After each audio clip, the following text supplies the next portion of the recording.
It has 3 very large transformers that all were out of function, and both of the 2 supposedly resilient lines that goes into Heathrow and power parts of Heathrow also went out of function. The Heathrow power network is set up so that we have 3 substations. Or 3 inlets, if you like. The substations are not ours. 3 inlets of power. They each power different parts of the airport.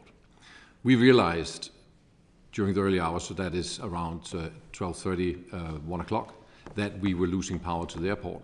And in our operations center, you would have seen all the red lights go, that systems were powering down. We had no information as to why. We then, at a slightly later stage, got a call from the fire department that the substation was on fire. Our fire corps also went out to help put out the fire. We were in a very uncertain situation for many, many hours until 6 o'clock in the morning, because we could not get information on how long this would last. But we could see that 1/3 of the airport was out of, or at least was powering down. This is first and foremost, a safety situation.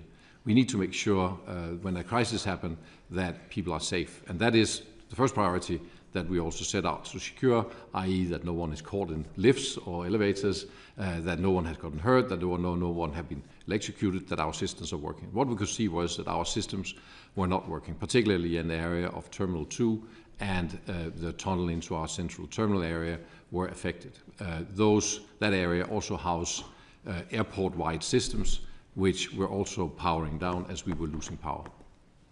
Our safety resilient systems, so the systems that power our safety critical operations like the runway lights, the tower, they all switch in as they should in the airport. But for all other functions, so the operationally critically systems, for that we rely on power from partners with whom we have resilient contracts or contracts for resilient power setups. What we then decided, when we had asserted the situation and started setting up our objectives for how we would solve this crisis, which is standard operating procedure that we do that, we set up the first objective to be back in operation by Saturday morning, normal opening at 04:30 in the morning. The second objective was to be back in operation before that. Now, this is, of course, after we have secured the safety of staff at the airport, secured the safety of environment, and secured the safety of our assets and our borders. So after that, what are we setting out to solve? And that was to be back in operation by 0400 next morning, considering the severity of the incident. And considering, I think it's very important, the uncertainty that we were in for a very long time. We did not know exactly what was happening. At 6 o'clock in the morning, the fire was still blazing. The fire services had not started extinguishing the fire, I believe, but I hope we can get more information on that. So we simply didn't know when we would get that third inlet up and running again. There was no information on that. What we did know was that in order to power the airport on 2 substations which we had left, we would have to restructure the, so to speak, the wiring, i.e. how we route the electricity, the power inside the airport.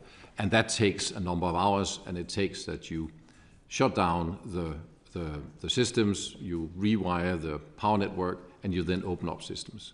That sounds like a simple process. That is a very complicated process that you need to execute in a certain sequence in order not to damage the systems and create more damage than you already had at the outset. That procedure we set out to do because, as we could see, if we were to fulfill our objective of opening fully 0400 the next 0430 the next day, we could not depend on the third inlet that we had. So that's why we took the decision we took. We went about doing that. That takes about 10 hours to do. As I said, it's a very complicated process, and you must get it right. We can come back to some of the details of that, but eventually that was a successful process, and we managed to open fully 0400 the next day. We also managed, in coordination, particularly with British Airways, to open Terminal 5 that was less affected by the outage earlier than that. That opened 4 o'clock on Saturday. No, sorry, 4 o'clock on Friday already, and we had a limited number of flights arriving and departing at that time. I think, maybe to address that point, why did we close the airport? When we cannot safely operate the airport, and when we cannot guarantee and have full visibility and transparency on the fact that we can operate the airport safely, then we cannot operate the airport. I think the only thing we could have done worse than that would have been to let passengers travel from an unsafe airport. That is not an option, and we cannot compromise on that. That's quite clear in our license with the Central Civil Aviation Authority. So it became quite clear that we could not operate the airport safely quite early in this process, and that is why we closed the airport. If we had not done that, we would have had thousands of passengers stranded at the airport, high risk to personal injury, gridlocked roads around the airport, because don't forget, 65,000 houses, other institutions were powered down. Traffic lights didn't work, just to give you an example. Many things didn't work. Parts of the civil infrastructure didn't work. So the risk of having literally tens of thousands of people stranded at the airport where we would have nowhere to put them, we could not process them, would have been a disastrous scenario which we could not look into, and which, by the way, was also agreed by the airlines on the day. I think maybe I'll leave it there. There are many more details, but I think this is sort of a short summary of how we look at it. Thank you. I'll go to Nigel now. Yes, thank you, Chair. I mean, from our perspective, this actually went back a few days because I'd actually warned Heathrow of concerns that we had with regard to the substations. And my concern was resilience. So the first occasion was to Team Heathrow Director on the 15th of the month of March. And then I also spoke to their Chief Operating Officer and Chief Customer Officer 2 days before regarding this concern. And it was following a couple of incidents of, unfortunately, theft of wire and cable around some of the power supply that on one of those occasions took out the lights on the runway for a period of time. That obviously made me concerned, and as such I'd raised the point that I wanted to understand better the overall resilience of the airport. Clearly Heathrow is a very significant hub operation. It has over 80 airlines operating through the airport. It is the hub for the UK, and it's the major hub for Europe, we contest. And as such, we need to make sure that it is resilient. I mean, it is the most expensive airport in the world with regard to passenger charges. So from our perspective, that means we should actually have the best service, we should have the best infrastructure. Regarding the day of operation, clearly from our members, we had to divert or send back to base 120 aircraft with passengers on board. That is not a light decision to be made in any context. And the consequence of that was when I joined the 5:30 call with NATS, they'd run out of space within the UK for aircraft to divert in the UK. Aircraft were then going to Europe, and then some were even halfway across Europe and we're going back to base in India. So, you know, quite a level of disruption for those passengers, let alone all of the cancellations. There were 1,300 cancellations on the day, and nearly 300,000 passengers disrupted by this. Consequence of that was airlines having to fulfill a duty of care. And as AOC, we are responsible on behalf of the CAA to send letters out to our members, make them aware of their duty of care, i.e. that they provide food, beverage, hotels where required, reflighting, refunds as appropriate, and make sure that the passenger can hopefully continue their journey either that day or beyond. Some of those that were landed in Europe, there were challenges with visas, lots of complications that weren't planned, obviously. And then a number of those aircraft and their passengers, or the passengers, were bussed back into the UK at the expense of the airline. So from an impact perspective, very significant. In terms of then running through the day, the biggest challenge was information. because airlines, this is a global event. When you take out a hub like this, you've basically got ops controls, which are the basically managing the network for the airlines around the world, trying to figure out, right, what are we doing with our aircraft? What are we doing with our crews? But most importantly, what can we do for our customers, and how will we serve them to recover their journey and manage the communications of that? So all the airlines take on that responsibility through their ops controls. To do that, they need information. They need information from Heathrow. Heathrow is very good at having community calls, and one of them in the afternoon that I was involved in actually maxed out on Teams with 1,000 participants. Another one had over 800. That was the level of clamouring for information. We'd asked Heathrow to put out emails with a schedule of detail as to decisions made, impact, when further decisions would be made. I think we got one at 1,700, and we as AOC basically put one out after every one of the community calls, just to make sure information was getting out there. Heathrow does have a community app, one on your phone that it's almost a scroll down of updates, but for global communication, that's not good enough. So you need to actually have more structure in the information. During the day, I planted myself into Compass Centre, Heathrow's ops control kind of area, and tried to convey to Heathrow the urgency of getting decisions made, information out. British Airways had let me know that T5 for them was operating and available to operate in the morning. They checked in with NATS that the runway was okay, NATS could operate effectively. So they really did want to be able to, one, receive repatriation flights. So some of those flights that were stuck in Europe with visa problems and various other things, how to get those back in. Now those did come back, some of those came back in late in the day, but T5 could have been ready to receive those late morning, is our conjecture. In addition to that, there was opportunity also to get flights out of T5, an opportunity for that. And we could have actually made further arrangements in terms of moving passengers, is my feeling.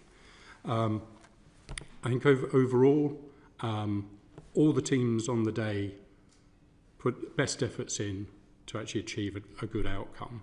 And on the day after the Saturday, we pretty much recovered all of those passengers. Heathrow ran 89% of its schedule.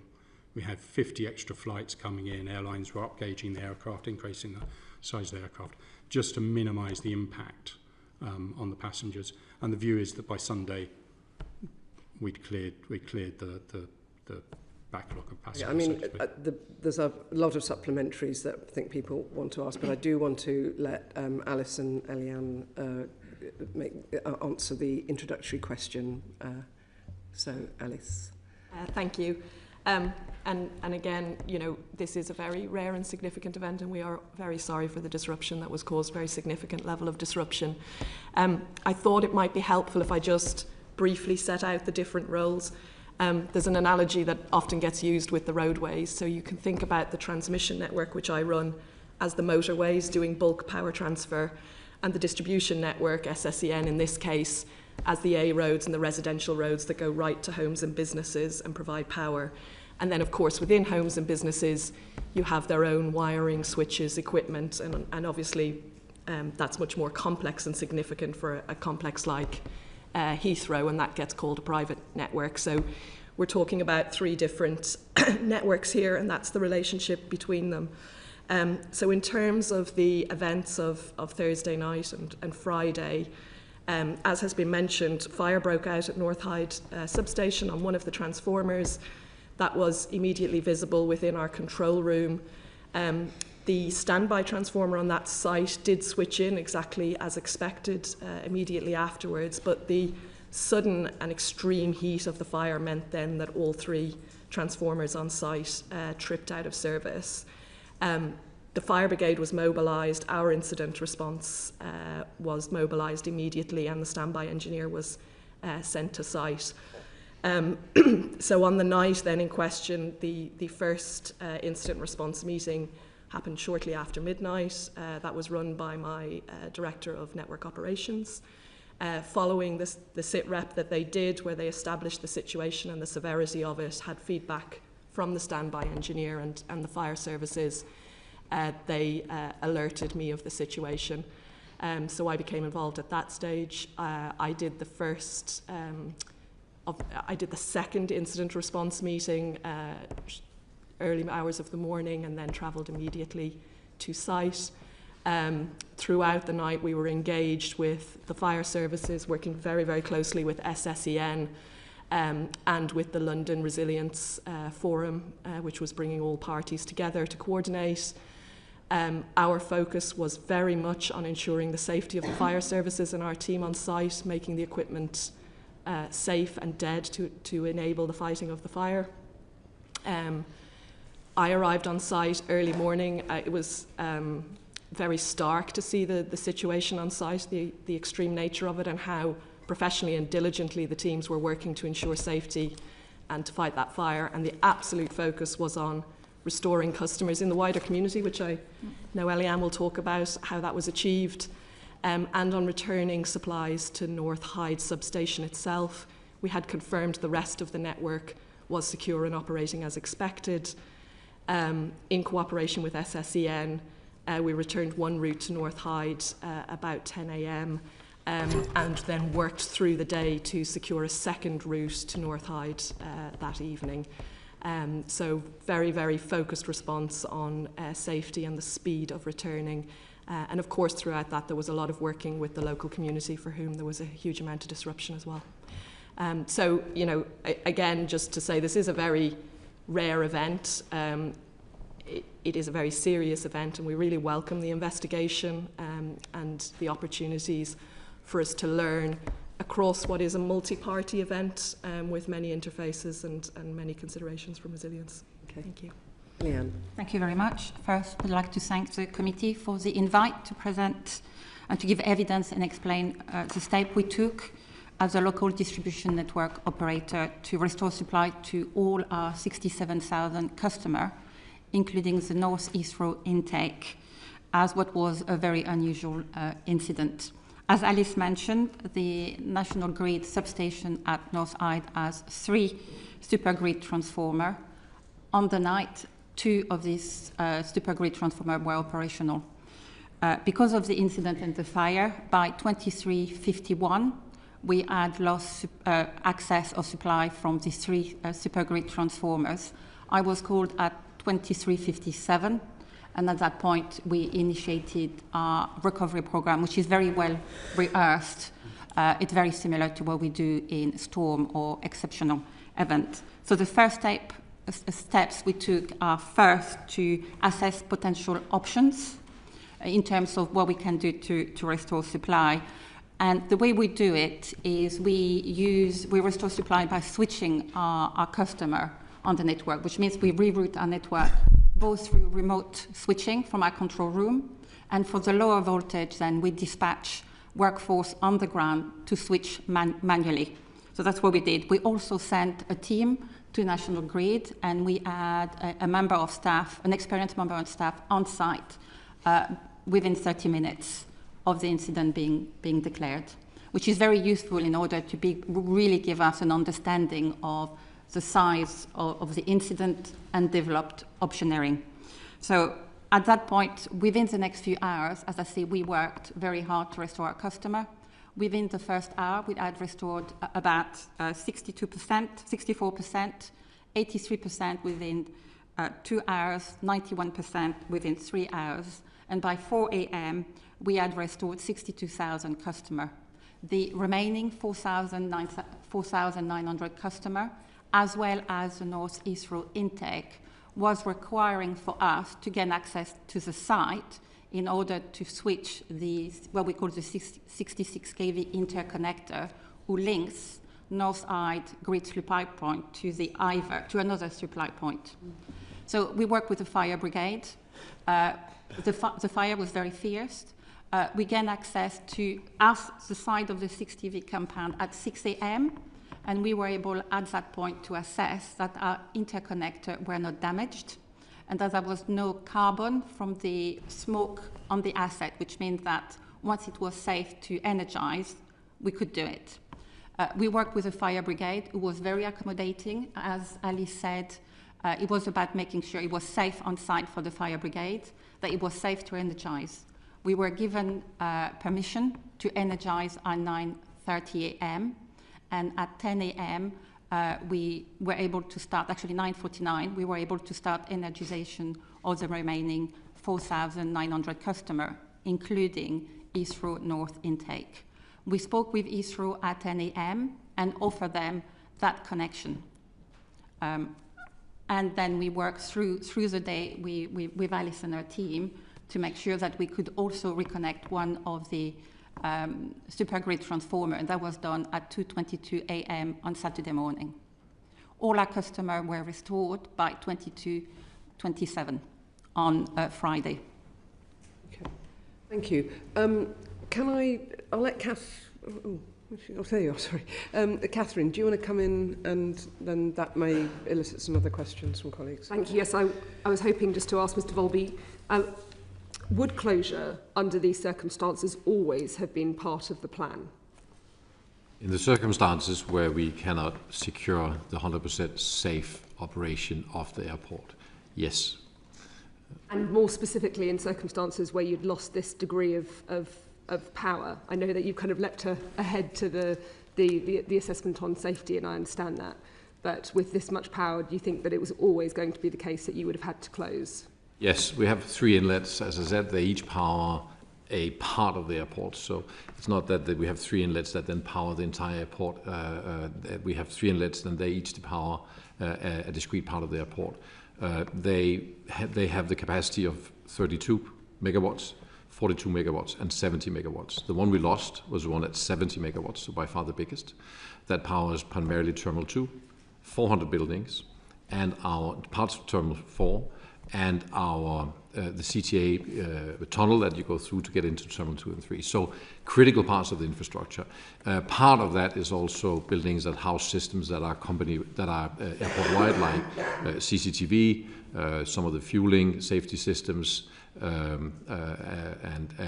safety locking systems for doors, so security systems are there, and they were at least momentarily lost.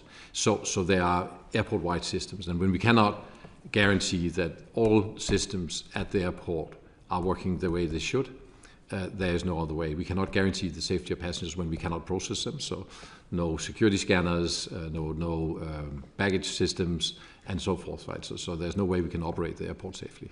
We heard from Mr. Wicking some queries around Terminal 5. Do you feel that some of the terminals might have been able to be opened safely, or at least be able to be reopened sooner? I think that is one of the reasons we have instituted the Kelly Review, is to establish exactly that. It's worth knowing that the fact that the lights were on at Terminal 5, which is entirely correct, doesn't mean the terminal was operational. We didn't have all CCTV, we didn't have fire surveillance. The fire systems would work, so if you pull the fire alarm, the border would come down, but the fire surveillance systems of the airport was down, so we didn't know whether the systems were up and safe. All that had to be secured before we started operation. We had very close cooperation. I spoke several times with Sean Doyle, who's the CEO of BA, on that. We also had some of the fueling safety shutoffs that were not working. We had to ensure they were working. This all happened around 10 o'clock in the morning. Yeah. So all of that had to be ensured. I cannot guarantee you whether T5 could have opened an hour earlier. We did all we could to get it open as soon as we could, because we fully understand the airline's concerns around getting repatriated flights, repatriate passengers, and also get flights in there. Initially, we were of the opinion we could not get passenger flights out, but Sean Doyle and myself were instrumental in actually getting some critical BA flights with passengers out on the same evening. I understand that hindsight is a wonderful thing, but with the knowledge that you have now, in the hindsight that you now have, are there things you would have done differently? Again, I will not preempt the Kelly Review, and it's not that I don't want to answer your question. I just think this is really, our industry is a very fact-based industry. We should not speculate on things. When I look at how the command and control system of the airport worked, that worked exactly the way it's set up. So the right people were in the right place to take the right decisions at the right time. I am convinced that with the uncertainty that we were facing for the long period of time that was also described here, the fire was still blazing 6 o'clock in the morning, we could not take any other decision. And I am satisfied that the decision we took to power up based on our 2 substations was the right decision. And that then implies that we would have to shut down the airport in order to power down, rewire, and power up the systems. Okay. And that requires closing the airport. So the answer to your question is yes. Given that the control tower and the runway lights and some terminal functionality was still operational, was it impossible to allow those planes that were already en route to be able to land, even if the passengers may have had to go to different terminals? That is, of course, a good question. Now, we would be able to land aircraft, but we would then be leaving aircraft on the runways with passengers in them, not being able to process them because we didn't have the safety. That is not an accepted situation. You didn't have the safety in any of the terminals? No. We didn't have the processing capacity we needed. So sending, and when we go out and close the airport, then the airport is closed. And that was a decision taken considerably earlier. So no. And do the airlines, what's the airline's view of that? I think from an airline perspective, initial decision being made, there is a level of understanding that a decision had to be made. But there should have been constant review of that decision, particularly as we realised fairly early on T5 and the runway were available, and those flights could have been brought in. Even if we had to manually operate those flights and receive them appropriately that way, that could have been done. And certainly in terms of resource, we had checks in with Border Force during the day, and they had full resource capability and availability to handle operations coming in. Was a conversation had between Heathrow and the airlines on that very point, or was it too late by then? So we were raising the point of allowing aircraft to come in early. In terms of the 120, that was too late. Decisions had to be made in terms of redirecting and repositioning those aircraft. In terms of then taking some of those that had been diverted and bringing those back as repatriation flights quickly, we were constantly kind of pushing for that to take place as soon as possible. And clearly that eventually happened later in the day. But by then, most of the airlines had made decisions with regard to busing, hoteling the passengers, etc. So it's kind of almost too late to then make the operational decision to bring them back in later in the day. Okay. So, you want to come in? Thank you. Just want to rebind back to the introductory comments, if you don't mind. So Alice and Thomas, both of you stressed that this was a really low probability event. But when I think back to my university days, it's low probability, really high consequence, though, really high consequence. So but was it on your risk register? Was this something you had planned for?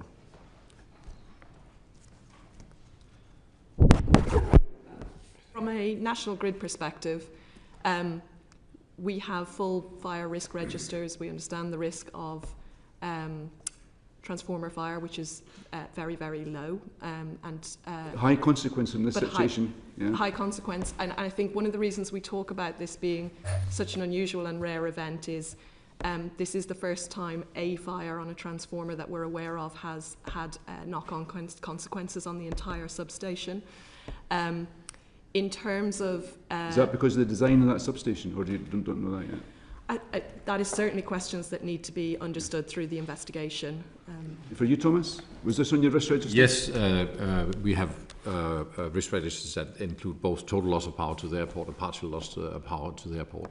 As I said, it seems such a difficult situation for you to deal with, although it was on your risk register. It is a difficult situation to deal with. It is, as what's described here, a very unlikely decision, unlikely event. High consequence. Very high consequence. And that's also why we had a plan for what to do when it happened, and that is exactly what we did, which was switch over to the 2 we had left. That takes hours, and that closes the airport. But there is a long discussion, and I'm sure that will also come out with Kelly, and I think particularly the NISO survey, I'm looking forward to that, is we acquire, purchase and pay for a resilient setup from our suppliers. Are we then also supposed to have a setup next to that? Then we would have to have a whole power station at the cost of billions for the airlines at our place. So, but your suppliers are just contractors. Ultimately, you're responsible for running off the airport, and it's up to you to make sure the contracts you have with your suppliers are correct. You can't just say, well, we're passing this on to our suppliers. I fully agree with that. Yeah. I fully agree with that. And those are also the contracts we have in place. We have our contracts with SSCN are for the 3 individual inlets.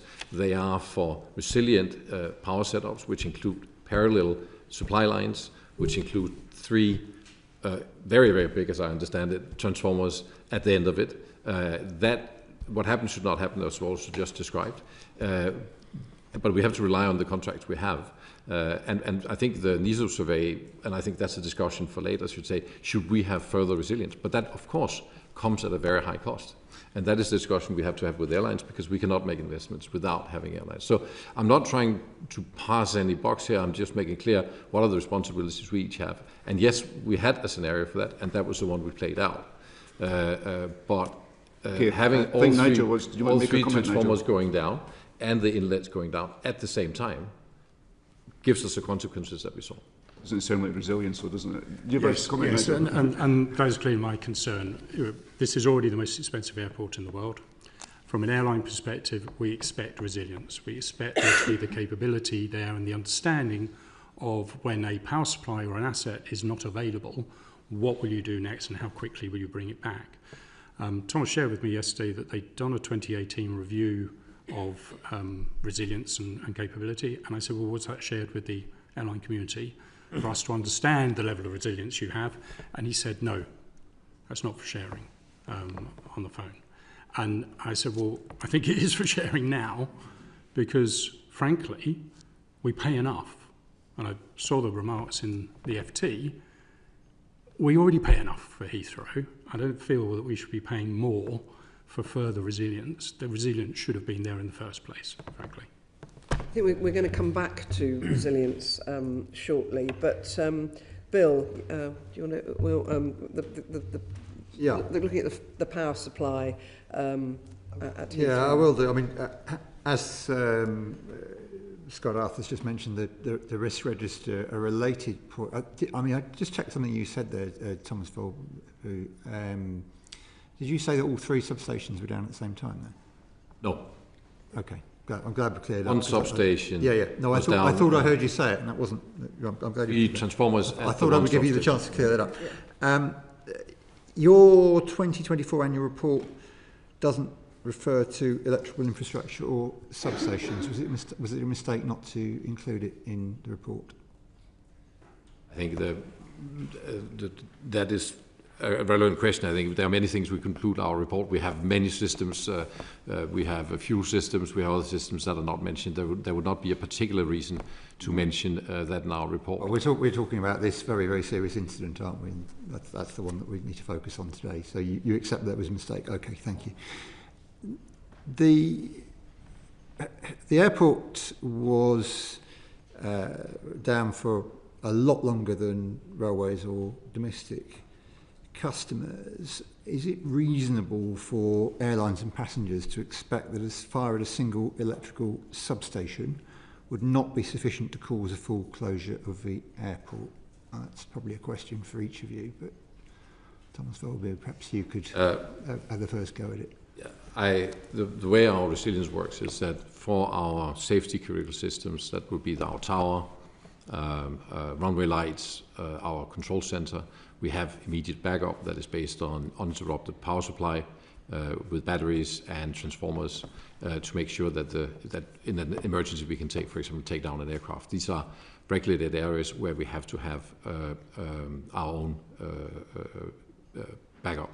When we come to the remaining part of the airport, so the passenger operation part of the airport, we rely on resilience provided by our suppliers. As we do for fuel supply, we don't have our own fuel production. We have a fuel supply that can be interrupted. As we have a water supply that can also be interrupted. For the power supply, we have and have contracted specifically a resilience setup. We pay £135 million a year for energy and the resilience setup we have with our suppliers, which includes, as I said, backup transformers, parallel lines into the airport from 3 different substations. So all of that is supposed to be resilient, and as we also heard, this is unprecedented, and this should not happen. And there is a question about, where should the resilience lie? How far back up the supply chain do we need to go to provide resilience over and beyond what is already in regulation and what has been agreed with airlines? And as far as I'm concerned, it's not about paying more for the airlines, but there's a discussion with airlines, because as regulation works, we cannot make additional investments without consulting and get approval from airlines. I think we've got a message. Nigel Wicking, what's your view on whether this was reasonable? So my view is twofold. One, I think there's a resilience of supply into the airport, and clearly we need to have assurance that there is a sufficient power should one of those supplies go down. And recognising this was a fire, there could have been any number of events that could have caused one of the substations to go down. That obviously also is on the security register, etc. My other concern also, though, is within the airport and the resilience and the contingencies for transferring that supply. Should one transformer go down, how quickly can you reroute the power? Which I believe is kind of Heathrow's responsibility, possibly with SSEN, but that was what took time. It was that rerouting that was the concern, and a decision to do that at 6 o'clock in the morning, I felt was too late relative to recognising the power suppliers were making decisions literally within half an hour of the event, recognising the impact. Why were we not doing that? Thank you. Aliani Algard, should it have been possible for the system to have been back up and running to give Heathrow full power much more quickly? So, as has been mentioned by Thomas, there was 2 additional intake fully available throughout the incident, and these 2 connections have the ability to supply power to Heathrow Airport historical peak loads. And actually, at the moment, Heathrow, who is currently operating for the last 10 days, is operating from these 2 intake. At the moment, they have elected not to pull energy from Northside. Okay, so Alice Delahunty, why do you think Heathrow wasn't able to be up and running more quickly? You've already said in writing and in the media that the 2 other substations were available after the fire, and that Heathrow had access to power throughout the incident. Why didn't it take advantage of the availability of the power? Yeah, I think, as has been explained, network resilience does rely on the ability to re-switch and reconfigure to take supplies from different places. So when we talk about 3 parallel inlets being there and 2 were available, I think it is a question for Heathrow as to how they access the remaining 2 inlets that were available throughout.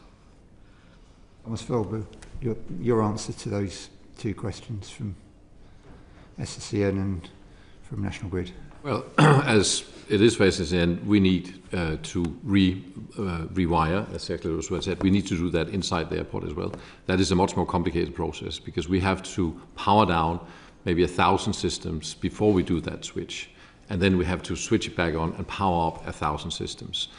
We have looked at that because we have not received resilient power on the 3rd power substation yet. We got a letter yesterday from SSEN that would now be the case, that power is resilient. There's power, but first of all, there's nowhere near to the 70 megawatts we have contracted, and it's not resilient, i.e. there's still switching work going on, which we might see ourselves in a similar situation if we had used that substation up to now. Now, that has now been confirmed, so of course we'll now look at that. But even in a planned scenario, it'll take hours to make that switch over. So we did take advantage of the 2 remaining substations as fast as we possibly could. But we needed, of course, a little bit of certainty on where is the situation going, can we get power back faster or not. When it was clear that we could not get that assurance, we took that decision as early as we could. Airlines have been kept informed all along on our deliberations, why we took those decisions, and what our objectives were in terms of getting operation back as fast as possible. So that is what we did. Yeah, and how long would it take to switch back to North Hyde if the 2 other sources you're relying on at the moment were to fail for some reason? That's the situation we're in today. That's what we're working on. We're working on securing that the two remaining substations are secure, and that we are working with our partners here to increase capacity and make sure that they are resilient. Switching back would put us in basically similar situation. The infrastructure of the airport has not changed. The airport is built over many, many years. Don't forget, it's built over 70 years. Terminals have been added, power have been added, and that is why we have the structure we have. That is not unlike many European airports. There's not much difference. If we were to switch back, that will take a number of hours. And that is what we are planning for doing further down the road, which will be happening overnight. Yeah, you have a private network operated by UK private networks. Is that part of the problem here? It was not part of the problem on the night in the sense that it worked and it played out based on the plan that we have. Is it part of the problem in how long it took to re-establish? I think that we absolutely need the Kelly report and the NISI report to say, can we do these things faster? Are there areas of resilience that we can build in, learning from this experience that we can build in that either will shorten that time or limit the impact of a major failure like the one we saw? Yeah, Aliane Algard, what's your view on the arrangements? My understanding is you don't have visibility of what goes on Heathrow as a private network. Yeah. We have no visibility of the configuration of the network within the Heathrow parameter. What I can say is that we offered at 10 a.m. on Friday access, we were able to re-energize and offer the capacity that Heathrow has pooled at that location for the last 3 years. There's maximum peak of 22 MVA. And we reconfirmed yesterday, to be clear, that if Heathrow wanted to pool 72 MVA at that connection point, they could. Yeah, I think that there's no change here. Exactly as said, it was confirmed yesterday that we can get the capacity that we need to run a resilient operation. That was confirmed yesterday and not before that. So that's hence the reason we took the decisions we took, and I think those were the right ones because it enabled us to meet our objective with the airlines of operating the airport 100% by 0:40 on Saturday morning. Had we not done that, that would have been at risk. Okay, the Energy Security and Net Zero Select Committee's heard significant evidence that businesses use private networks because you can connect more easily, it's quicker to operate, and it's significantly cheaper. Is that really why you have a private network? I am not an engineer. We are not here to save money. We're here to run a resilient operation. I'd like to come back to the committee on that question. It's beyond my technical knowledge. Sure. And Alice Delahunty, we're hearing that concern and this reason for private networks being used by significant energy users. Is it a concern for you? I mean, I think as I described, there is various different networks involved here. Private networks are not unusual. I think it gives businesses flexibility, and it is for them to understand if those private networks are meeting their needs and requirements.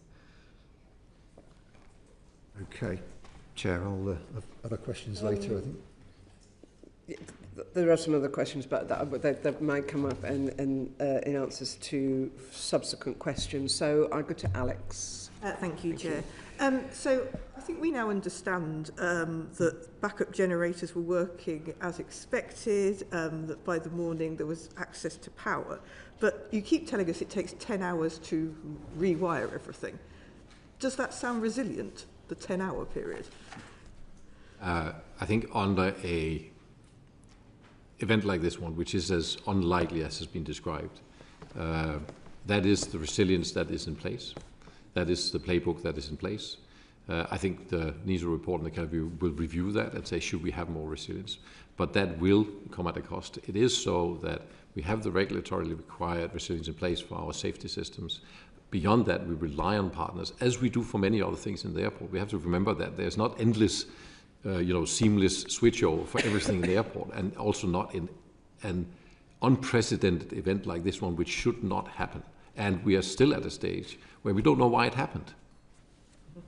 And to anybody, what would the cost of full power, or would the cost of full power resilience be worth it? Should we start at the end?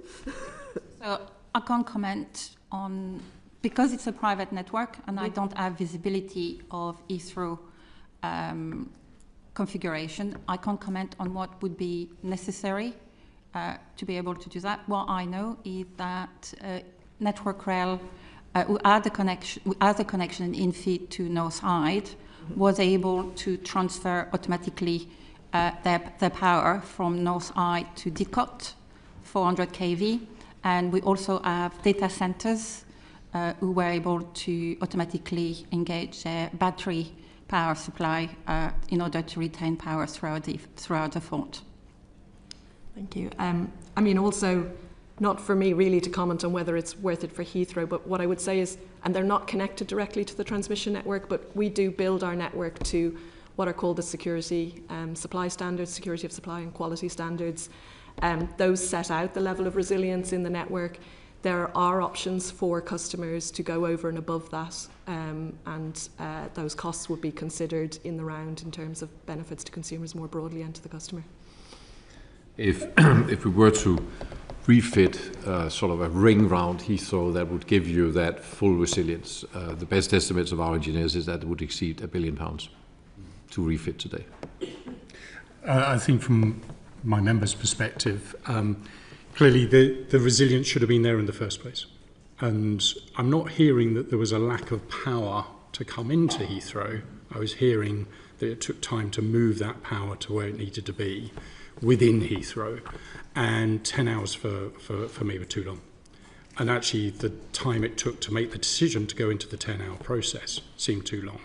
And if I'd understood that ahead of time, if the airlines had understood that ahead of time as a risk of this kind of situation, and yeah, the fire was unusual, but I do think the risk was there, then we might have really challenged Heathrow to find other ways of ensuring that they could return to operation quicker. Can I just come in on this point, Alex? You say it would cost $1 billion to build up adequate resilience, but you're spending billions on new terminal, on remodelling the terminals and you know, including Terminal 5, which isn't that old. What has the Heathrow board at any time in the last, I don't know, 10 to 15 years been presented with a proposal to increase the power resilience at the airport and declined to do so? I do not believe so, but I'd like to confirm that to the committee. I don't believe so, no.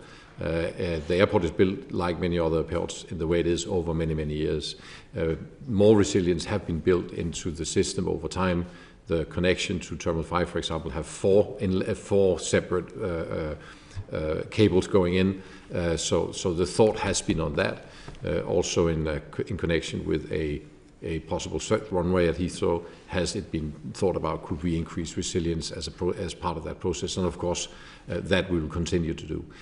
But I think it's important to note that it's easy to ask for resilience. The cost of full resilience Heathrow for all operational systems would be very, very high. And I don't think it's something airlines could expect to be there. It's never been asked for, and it's been very clear what our service levels were. Okay. Is that on this point? Because then I want to go back to Alex. Yeah, back to Alex. I'll come in later. Okay, Alex, do you want to ask your further question?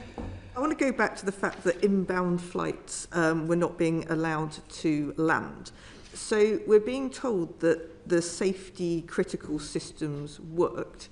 Can you just explain what the safety critical systems are? Because you're also saying that it wasn't safe, in effect, to get passengers to come in because it wasn't possible to process them. So what is a safety critical system and what is just something that you deem unsafe? There are two levels of safety here, if we start there. There's the level of the aerodrome safety level, so that is, can aircraft operate safely at our aerodrome, and there is the concerns around passenger safety and health and safety concerns that we have to take care of both of them and consider both when we would do. Essential safety systems are things like airfield lighting, the control tower, telephone exchange, the fire station, our control center, fire pressurized main systems, other fire systems, general fuel farm, and so on. These are the essential systems that means that we can actually take down an aircraft and land it. Okay, so you've landed it. Then so we what's the have problem all. now. What's Then we the have safety problem. Then we have about the passengers all the operational systems that are required to handle, and that would be border force, for example. That would be baggage systems. That would be maybe more importantly in this case air bridges to actually get people out of aircraft. So all the things that you see in the airport every day, lighting in some cases, emergency lighting was on in Terminal 2. So there are many critical systems. Then comes CCTV, fire surveillance, which were, I mentioned those because they were specifically not working for a period of time. Also access systems, so the locking of doors, we need to make sure the airport is secure and the border is secure, that people cannot pass. All of those were affected also in Terminal 5. And we needed to ensure that they were in place and up and running before we opened the terminal. As I said, I think it's definitely a question for the Kelly review to ensure that this question is answered in the light of hindsight, because don't forget, our objective number one was for the entire airport to be operational at 0400 the next morning, and the second objective was to make sure that we opened as fast as possible beyond that. And those were both the two objectives, and all focus was on that together with the airlines. Nigel seemed to suggest earlier that some of these things could have been done manually. Would you like to respond to that point? Manually, I don't understand that. Oh, you can say that we should have done things. Or steps instead of bridges. I mean, move people around the airport border force. I think this is one of the reasons we set up the Kelly review, to make sure that we can ascertain that on the day. It was clearly our evaluation that we did that as fast as we could, with due regard to the safety of our passengers. Could that have done a little bit faster?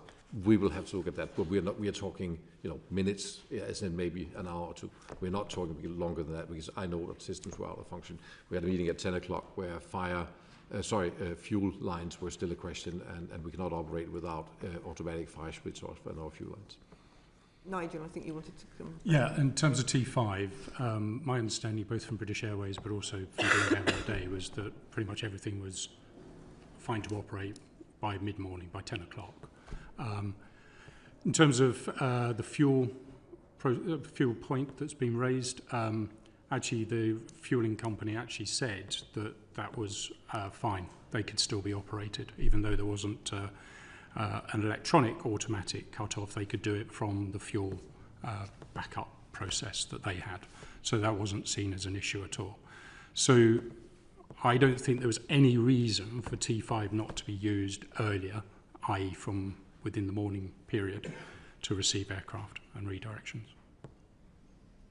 Just a quick question. I think for Nigel, we've heard a lot about hindsight and speed of which decisions were taken, and the question why decisions weren't taken quicker. But if passenger safety and employee safety was compromised, could we be sat here saying why were decisions taken too quickly?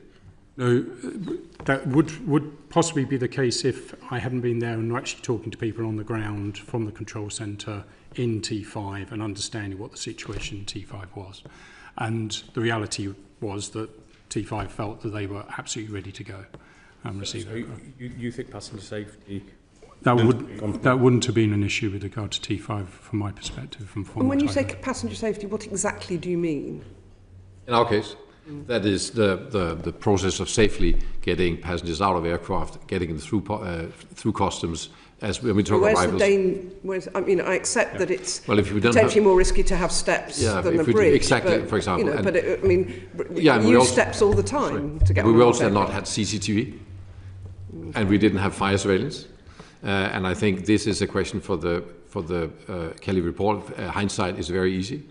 Don't forget, we have to ensure that all systems are not just seen to be working, but are actually tested and working. And I know that the lights were on a T5 and it looked as if it worked, but there were systems not working, and we have to make sure that these systems are working.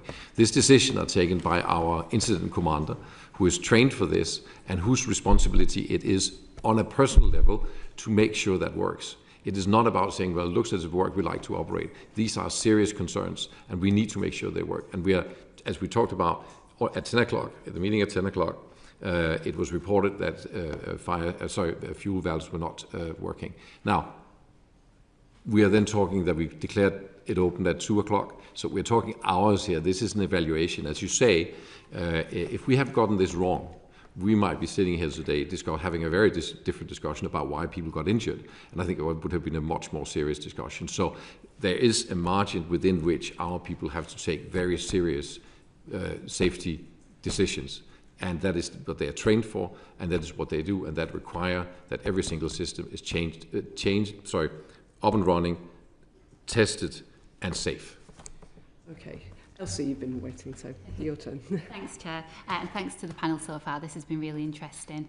For context, my constituency is nowhere near Heathrow. It's Hayward and Middleton, so Manchester Airport is of particular interest to my constituents and to the Greater Manchester region as a whole. So this incident made me think about what the consequences might be for my constituents and passengers across the northwest of England were a similar event to occur there.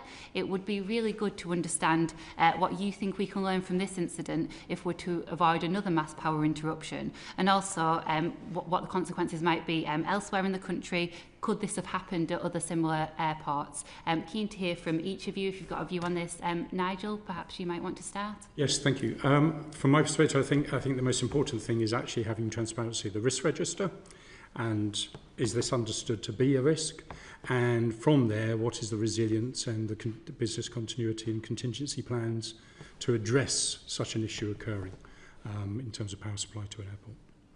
Thank you. Thomas? Yes, I think we should definitely use this opportunity. We have made a short review of airports in the UK. They all have the similar setup as we have, hence similar risks. I think we need to use the outcome from the Kelly report and these reports to say, how can we improve that? We'll be happy to share those learnings, of course, with other airports to ensure that we overall have the most resilient aviation system that we can have. Absolutely. Thank you. Alice, Eliane, I don't know if you have a view on this. I mean, it seems, excuse me, it seems very clear there is a higher degree of cooperation and visibility needed through the various parties. We do, as a matter of course, if we need to do maintenance and we know that's putting an airport at an elevated risk, take a lot of additional mitigations, etc. But I guess what we need to do now, and would expect that also to come through the investigation, is really ramp up that level of cooperation and visibility of the options, configurability, protocols of the various different parties involved. Would be very similar comment to Alice. If I can't comment about Manchester, but we have two other airports on our south license, which is Southampton and Bournemouth. We understand their intake. We are liaising with them to support, to review and support them to better understand their business continuity plan. We do that as a matter of course, for example, with hospital who connect into our network, and we're always available to advise, to provide insight into what to do, or what can be done in terms of driving better business continuity. But we're looking forward to the review in progress to make sure that we learn from them and share the learning. And we're welcoming the opportunity. Thank you. And this might be a question for Nigel, Alice or Eliane, but Thomas, you're obviously welcome to come in as well. Do you think enough is being done by Heathrow and perhaps other airports as well to learn from other critical infrastructure? So, for example, data centres which do have sort of readily available backup sources. Nigel? Clearly, from our perspective, we've heard about the data centre reports in terms of the speed of switching. I was interested in terms of that rail example, in terms of the speed of switching. So I'd want to understand better as to where the opportunities lie in achieving that. Clearly, as I've said before, though, we already spent a heck of a lot of money on Heathrow. So I wouldn't be seeing this as an opportunity for Heathrow to kind of get another £1 billion on its regulated asset base. Does anyone else want to comment on that? I think it's definitely an opportunity we need to look at. I think objectively there are fora for infrastructure and so on, but this is something we should take the opportunity to learn. I think, just as a comment, you cannot compare Heathrow Airport to a data center. It is much, much more complex at the airport than a data center, which runs a fairly generic and sort of consistent operation, whereas we have thousands of different kinds of systems, including mechanical systems that have to work and so on, and that is just a more complex operation. and requires, don't forget, just for Heathrow, we use as much energy as a small city all the time. Perhaps the only, data centres might not be the only example. Sort of the chair of the National Infrastructure Commission, you might have seen recently suggested that we should be ensuring that resilience is built into lots of, significant infrastructure by embedding national resilience standards across the board, whether that's digital or energy or transport infrastructure. I wondered if you had any thoughts on whether more government oversight might give more confidence to passengers and operators about, a level of service that they can expect. This was obviously a very rare incident that happened, but do you think something like that might be useful? Alice, I don't know if you want to come in on that one. Yes, reflecting on your last question as well, for those that connect directly to the transmission network, we tend to have quite focused discussions on resilience and opportunities. And I think, last year, as part of the National Energy System Operator coming into government, they set up what's called OREM, the Office of Resilience and Emergency Management.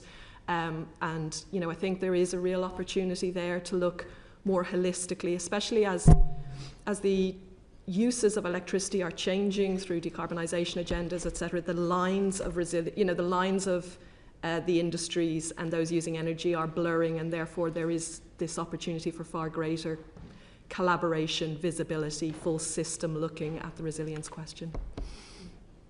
Sorry, just a final bit from me. Has anyone else got a view on this, about whether this can be left entirely to the market?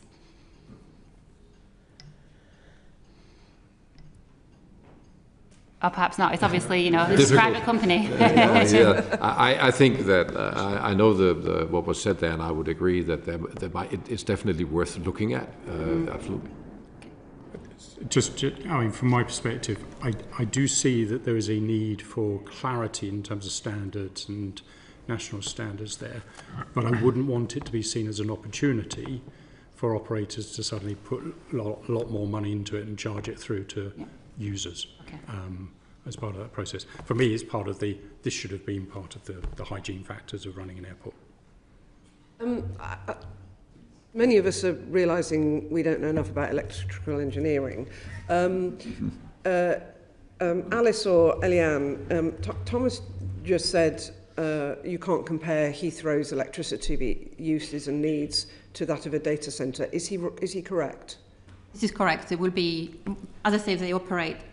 Heathrow will be like a mini grid, and therefore they will have to. That's why they have, I believe, a private network operator supporting them to manage that network. As I say, I do not have visibility of how the network is configured. We are very clear, like for transmission, we operate to very clear standards in terms of level of resilience to our asset and substation. And I can confirm that all of our sites, which feed into 3 intake to Heathrow, are operating to well above the national standards. Because the data centre that's very near North Hyde substation didn't go down because it had built-in resilience, and there was no what we would call a power cut there, that I understand that's because data centres build in that higher level of resilience. Is that easy for Heathrow? Or an airport to compare to do, or more tricky because as Thomas said, it is a more complex system. Could you give some sort of layperson's explanation on the difference? I think Heathrow's engineers will be much closer to the complexities of their own private network, but I think in very simple terms, this is a difference between sort of new build, single use of power, and retrofit to something that has evolved and been built over time and is over a very large space. So it's a complexity of retrofit versus a new build. Is a very distinct difference between the two cases. It's more which generation it is as opposed to the technical difference between the two, or is it a bit of both? Well, I think the other thing that is different is that data centres have not to oversimplify data centres, but they have one use for their power in one compound, as opposed to, I think you referenced 400 buildings many different systems. So I think there is a different level of complexity and diversity of the assets you're dealing with in an airport versus a data centre. Did you want to come in? Yeah, thank you, Chair. But I can see how, you know, having the capacity within the airport perimeter or the resilience to always operate no matter what, like a data centre, would be incredibly expensive. But I guess falling well short of that, you could build into your systems, Thomas, to have capacity to receive flights at a much reduced level, perhaps to cater for the flights that are really close to the airport so they're not having to divert long distances, etc. That is a kind of halfway house, isn't it? So it's not about having this bare minimum service. You can operate at some reduced capacity which meets the immediate needs, some skeleton level of activity. Is that being considered, or is that possible? I would understand what I mean? Perhaps just having Terminal 5 up and running quickly. I would not rule it out. I think that is definitely a question we should ask in the Kelly review. It's also in line with the 5-point plan that I mentioned later, that we will go into that, and are there areas where we should find sort of a halfway house, as you call it, and we will definitely engage with also our airlines on that. And I'm not going to talk about money all the time, but that comes as a cost, as was also said. Retrofitting a full resilience would be hugely expensive. We can obviously have that discussion. We want to do what our customers want us to do, and that is what this is about. And the failure is hugely expensive as well. But the problem is that the failure that occurred is hugely expensive as well, both to the airlines and to the many people who are on business trips, etc. Entirely right. And when we talk resilience, in general, will always be a balance between the level of resilience and the investment that goes into it. And that is a risk evaluation, which is not 100% science. Sorry, I got distracted. Bill, you wanted to come in? Yeah, thanks, Chair. I just wonder whether there are other airports elsewhere in the world, perhaps much more modern ones, that have this greater degree of resilience.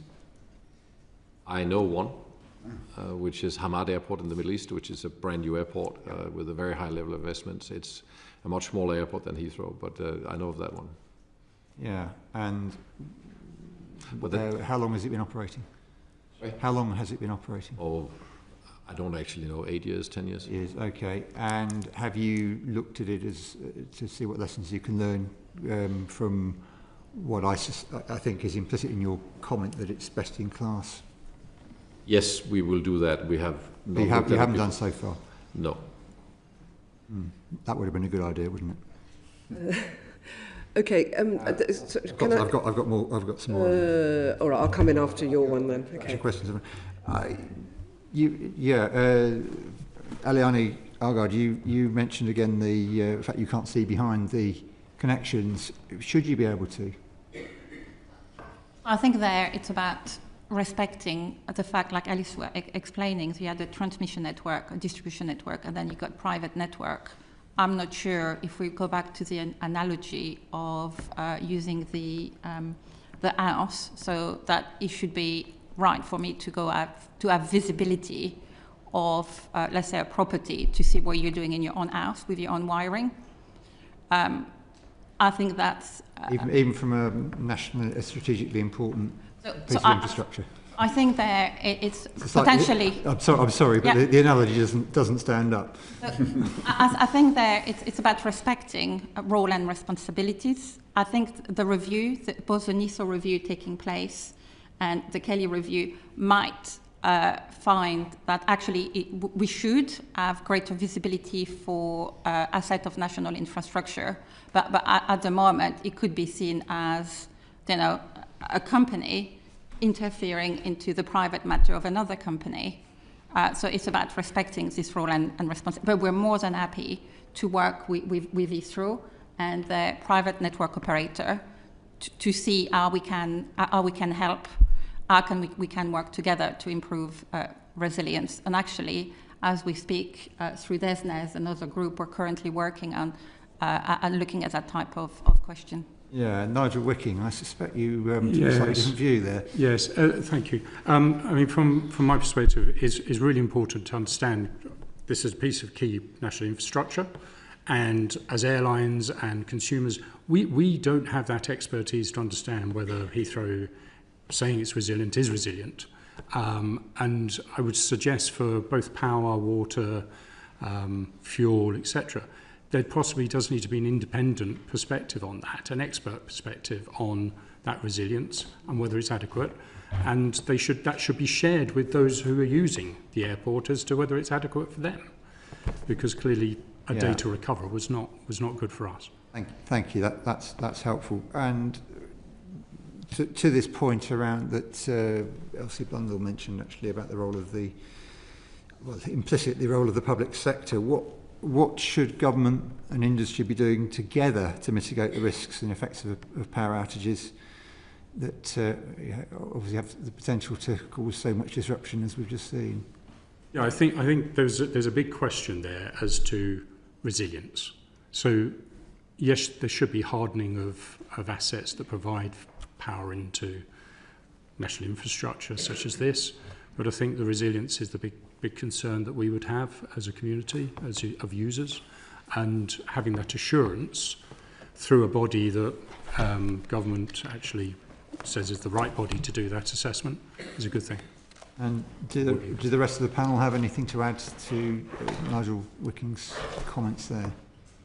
So as an industry, we practice for major events on an annual basis, but it's mainly I guess more like utilities. We had, for example, last year we had Oak project where all different type of agencies and utility company rehearse potential catastrophic situation.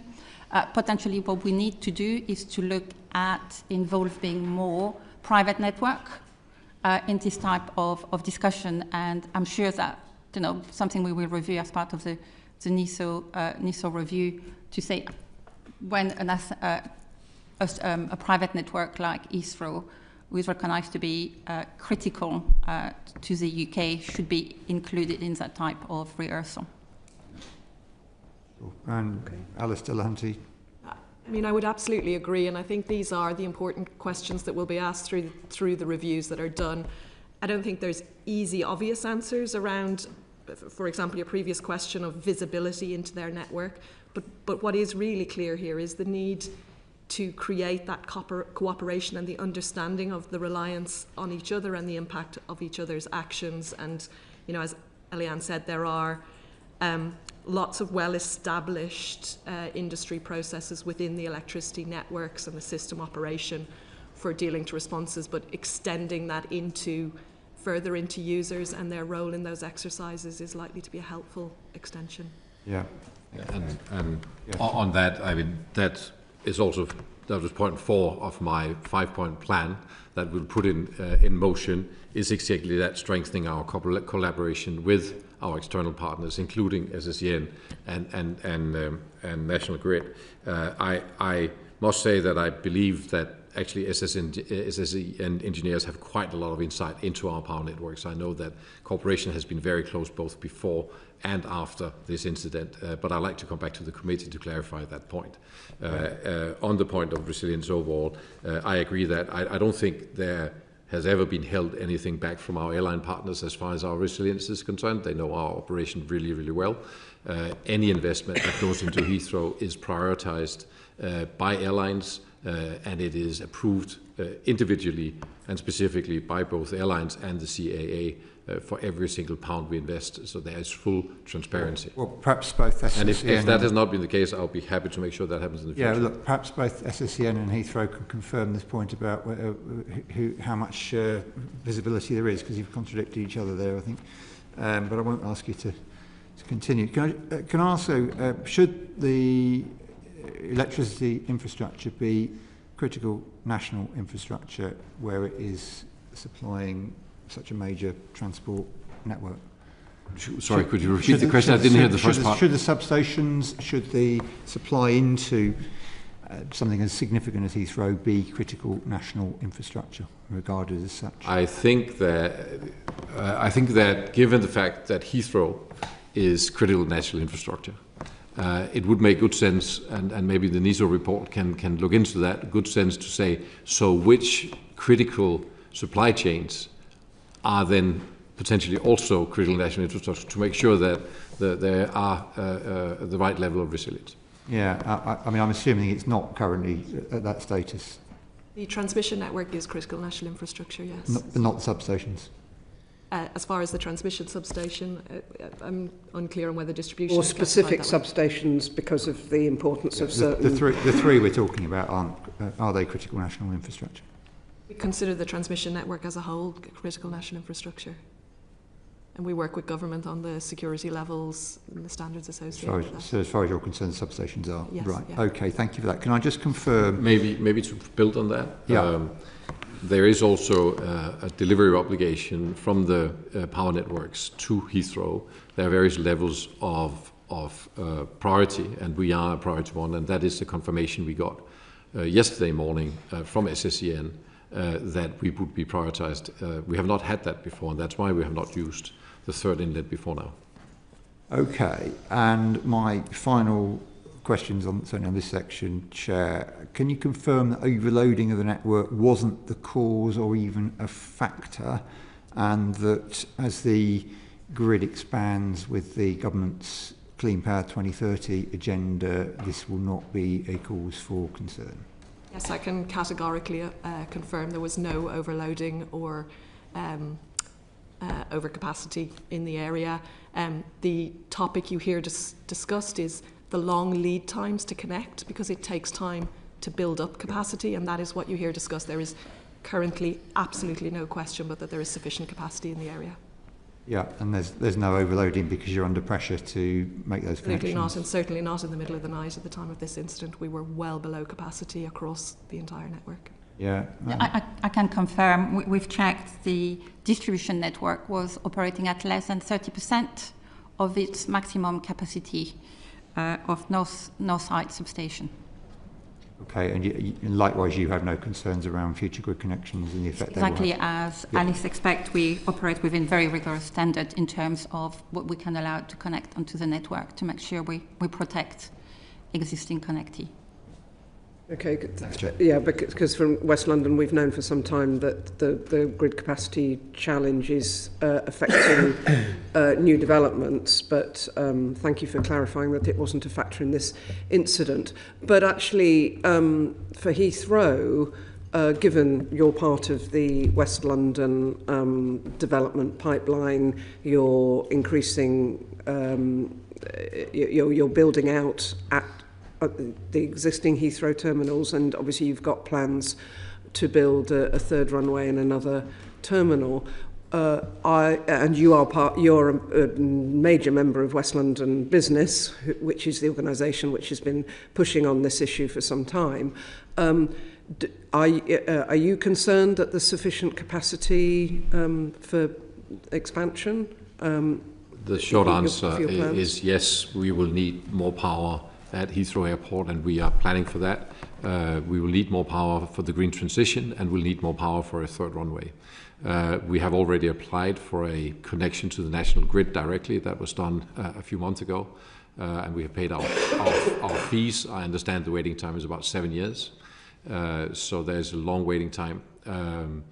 We will need about double the amount of energy that we have today to accommodate the projects that we talk about. Okay. And would that having additional energy also reduce the chance of an outage such as you had the other week? There were already in the previous, if I can call it that, third runway project, thoughts about how we could improve resilience in various areas as building out when we make these big investments, and that will naturally be the case again, yes.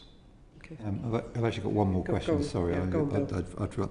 The Joint Committee on the National Security Strategy published a report in 2022 saying that power outages have the potential to cause widespread economic and societal damage. Have any of you been looking at the work of the JCNSS? And Heathrow in particular, did you consider its findings?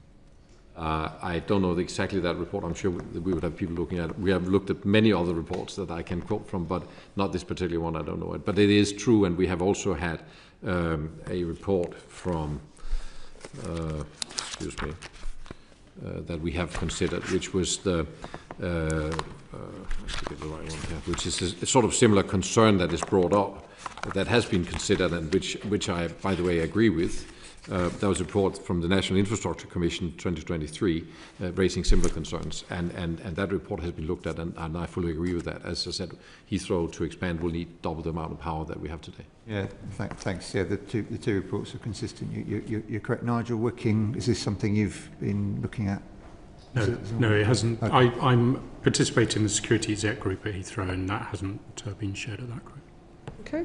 Thank you. Thanks very much, Bill. Steph, you had a just to specific build on that question point about, going back to on the night. Yeah, West London expansion and the potential need for significantly more power. I'm interested in who is going to be responsible, who is responsible now for the security at those substations. I think there's some question about exactly which part of the apparatus is critical infrastructure, which isn't, on a site-by-site basis, I guess.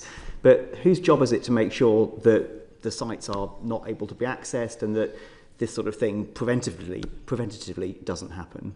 Oh, sorry, and there's the external access, but also there's been questions raised about the proximity of the two transformers to each other and the lack of a wall between them. I mean, where does the responsibility lie, and what between National Grid and SSE and key stakeholders, do they have any influence over those decisions and those policies?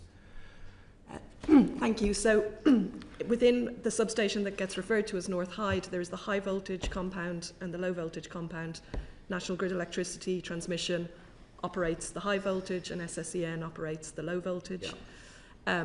So for the security of the high voltage compound, National Grid is responsible. We work very closely with the relevant government departments and agencies who determine the security level requirements per substation, and we rigorously deploy those. There are different categories. Of course, I'm not going to go into the details of that. That's confidential information. But we apply the standards that are provided for the rating of the substation, including North Hyde, which was secure. Then the low voltage compound is operated by the distribution network, and they will be responsible for the security of that. And we operate to the same standards in terms of making sure our sites are kept secured throughout our network. So in terms of the practical management of site security, I appreciate you can't go into details, and I'm not privy to the details of the provision at Bacton Gas Terminal, for instance, but I'm aware that that is a site of national security and it has multiple stakeholders, including military police on patrol at all times. Yeah. It sounds like you, commercially, as an operator, are responsible for the security. You don't get extra support from any of the law enforcement or security agencies at that site. Again, I won't go into the details, but we do have different ratings and different provisions given the criticality of substations, and we apply them exactly as we're advised and discussed with the right departments. Yeah. I mean, we're bordering on issues that may be questions for the Joint Committee on National Security, which I think, Bill, you sit on, but because I do want to go back now to the business continuity planning at Heathrow, if that's okay with colleagues. Catherine. Thank you. We heard earlier that the failure of this substation, being one of three, would, in your view, always mean that there would have had to have been the closure of the full closure of Heathrow due to safety. Is that something that was acknowledged in advance? And if so, is that something that was shared with airlines in advance, that the failure of one substation would require the full closure of the airport? It was on our risk register, as mentioned earlier. I do not believe it's a specific discussion that has been had with airlines, but it's not been a secret. It was reported to the Ministry of Transport in 2018, very specifically, that these were the issues. These were the let me bring that up. That these were the systems that were backed up by individual hold on, where's that? Yeah, so the systems I mentioned earlier, the CAA control tower, the airport telephone exchange, main fire systems, and so on, would be powered up by generators and uninterrupted power supply. And the comment is, in summary, this would give us capability to deal with immediate safety concerns, but not continue operations due to passenger disruption. So that was a known fact, and that was reported to the ministry in 2018. And just because I can't see that in front of me, but the point that you're saying, that means a full airport closure. Yes. when you say... We cannot operate passengers safely, we cannot operate. And so was it then just considered that the risk is so low that it was worth taking in that sense? Because I think obviously this was a specific fire, but I think as Mr. Wicking has raised, there will be other potential threats to substations. Yes, and they are of course considered, and Mr. Wicking mentioned a specific example which I'm well aware of, and we did a full security scan of all our, this is a much smaller substation we're talking about. It's not the kind that we are talking about that went on fire. And we did a full security scan together with the relevant police authorities and made sure that security for those areas live up to the standards that are there. This was a theft of copper, but of course we need to consider anything that could disrupt our operation. Considering the range of possibilities that could take out a substation, do you think that it is appropriate for nationally critical infrastructure that risk is one that is deemed enough of a risk to take that gamble?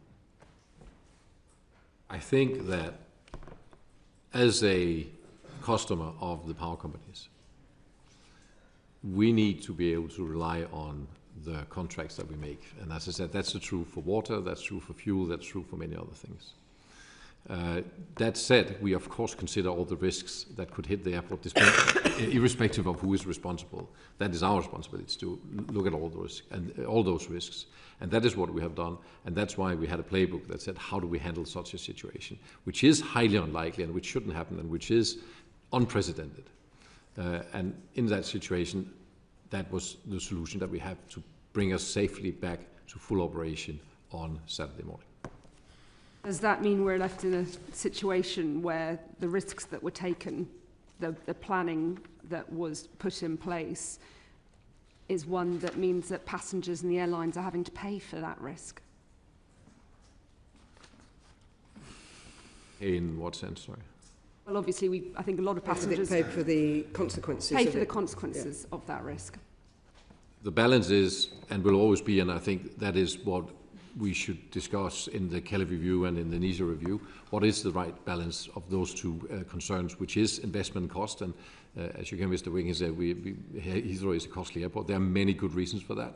It costs twice as much to construct in London as the average of the rest of Europe. So just building in London is twice as expensive, or 94% more expensive, than it is for airports in the rest of Europe. So there are good reasons why Heathrow is more expensive.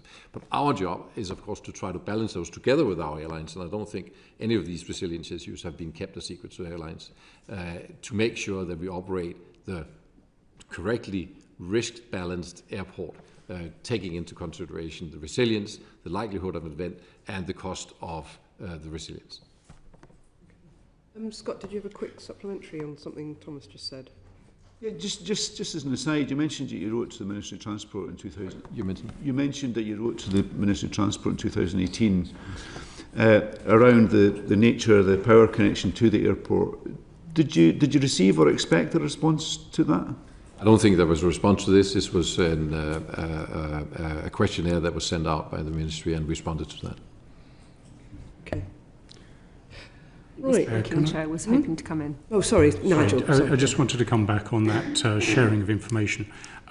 As I mentioned earlier, I raised the risk with Heathrow myself off the back of other events and recognising the potential impact. In terms of cost, this has cost the airlines £60 to £100 million. It's difficult to actually quantify yet, but it's cost a lot. And Heathrow, in its conditions of use, absolves itself of any liability.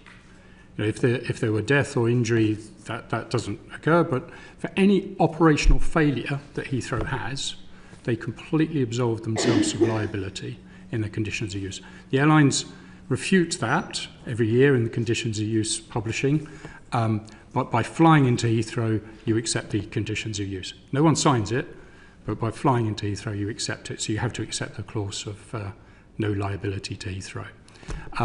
So firstly, unacceptable that hadn't been shared with us in terms of the detail of what risk appetite they had to take on substations. And secondly, we suffered all the cost out of this, and clearly the passengers in particular did. So just for absolute clarity, is your view that you weren't aware and the airlines weren't aware that the failure of a substation would have meant the closure of Heathrow? No. Thank you. On that point, I would obviously like to come back to the committee. I've been in position for a little more than a year, but I don't see any reason why this information should not be shared. I would also like to say the substation that is mentioned is very, very different from the substations that we are talking about here. That was in question earlier. That's a much smaller substation. It's a Heathrow substation, and it is secured in the way it should be.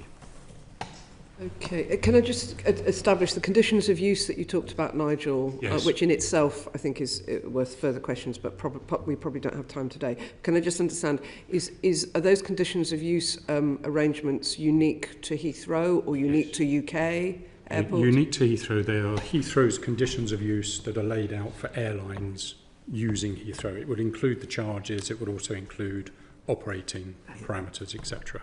And liability for costs when things go wrong. Yes. Okay, thank you.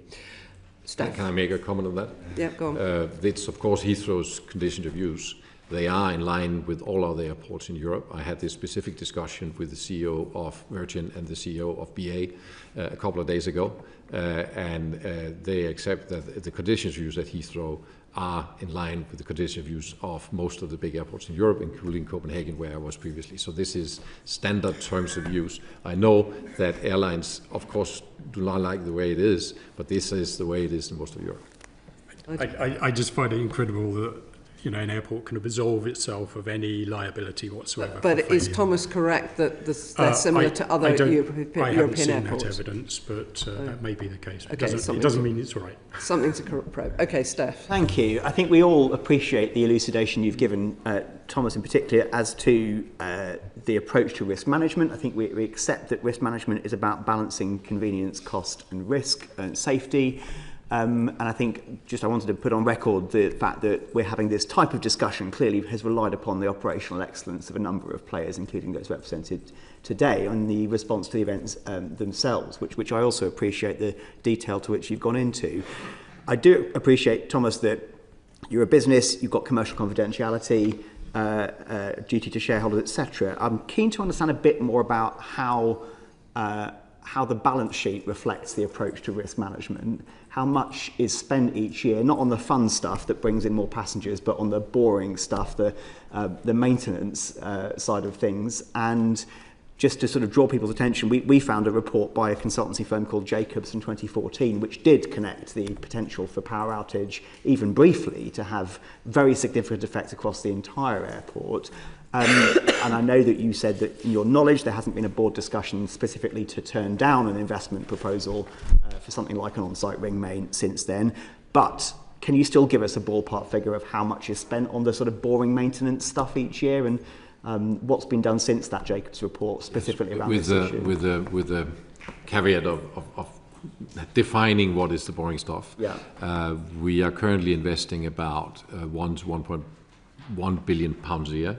Yeah. At least half of that goes into maintenance improvement of the current airports. So you can say we're looking at least £500 million currently going into what you describe as the more boring stuff. So the £1 billion on-site ring main thing, that's sort of it's a large, very large investment, but it's not sort of logarithmically out of step with what you're spending, for example, in a typical year on this sort of thing. No. And have you done anything else in particular and invested specifically in any other areas to mitigate that risk of essentially total airport shutdown? Let's accept that for a moment. That was a known risk since that 2014 report that you're aware of. I'm aware of the fact that we invested now in our power resilience during that period. I can't give you an amount. I think the Jacobs report were there to address other issues, not specifically something like this, but nonetheless, yes, we have. As I said, building T5, more more. There are four lines going instead of 2 going into T5 because that's a possibility. So more has been done. Yes. If you like specifics on that, I'd like to come back to you on that. That would be very helpful. Thank you. And can I just add a supplementary to my own question, if I may, to Alice, I think, and probably also to Elaine. Like, you've got a service level arrangement, you've got resilience, which unfortunately failed in this instance because of the unique nature of this fire and the consequences on that one site. Like, what proportion of the amount that you're taking in revenue per year do you actually have to spend on making that infrastructure work to deliver that enhanced resilience requirement? Yeah, so we, our relationship to customers is set out in codes that set out quite deterministically the level of redundancy and resilience in the network to secure that. And as we've discussed, power did remain available in the area throughout the incident as a result of that inherent redundancy in how the system is designed. We consistently achieve 99.59s of reliability on the transmission network. We have an incentive or a mechanism called energy not supply, whereby we are penalised if we do not supply energy, and so that reduces accordingly. And we invest a huge amount in the resilience and the health of the network. So, for example, 5.2 billion on asset health over the last period, 3.7 billion of which was specifically on substations and cables.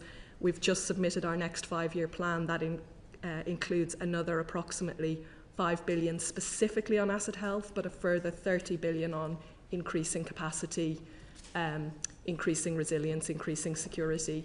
That's a very significant part of our investment. I understand that's highly regulated, and it's yes. Part of a cycle that's approved by departments and scrutinised, I think, by Bill's committee. But I'm kind of interested in what you get if you're paying for enhanced resilience at that site. There is an argument that says, and I'm sure this will be brought out in the fullness of time, that site had things juxtaposed to each other in a way that was really detrimental to the reliability of that transmitter, that transformer site.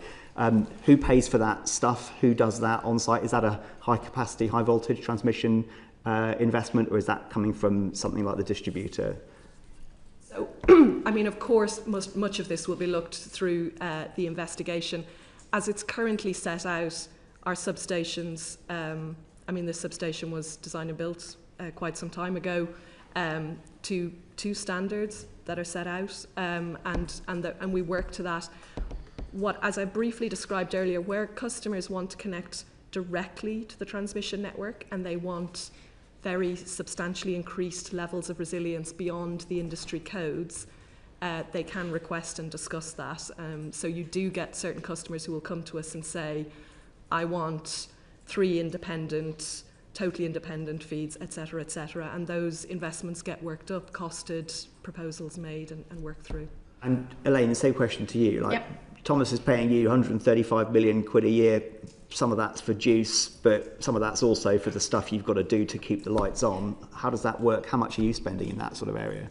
It's important to set the context. So as a DNO, we connect to the transmission network via grid supply points, where there are super grid transformers which convert 400 kV, 275 kV to 132 and 66 kV. In this instance, because the 3 super grid transformer failed at that grid supply point, we, as a DNO, lost access to power at that point. Okay. What we